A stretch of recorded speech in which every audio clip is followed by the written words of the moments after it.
Hello' everyone, কেনে আছে বাৰু আপোনালোক? স্বাগতম জনাইছোঁ মোৰ বহু দিনৰ মূৰৰ মিনি ব্লগটোলৈ। বাৰু যি কি নহওক, আমি আজি গোলাঘাটলৈ আহিলোঁ দেই, মানে মোৰ ৰুমমেট মীনাক্ষী বাৰ ঘৰলৈ।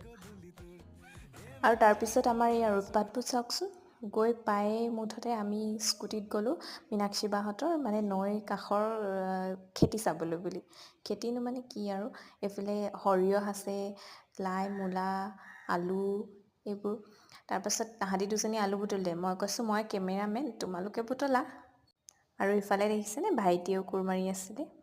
তাৰপিছত এই বহুত দূৰলৈকে সৰিয়হৰ খেতি কৰি থৈছে, দেখিবলৈ মানে সেউজীয়া হৈ আছে যে খুব ভাল লাগিছে। আৰু আমি মানে তেনেকুৱা পৰিৱেশটো পোৱা নাই, আৰু বহুত দিনৰ মূৰত তেনেকুৱা পৰিৱেশটো পাই পেলাই খুব ভাল লাগিছে মানে।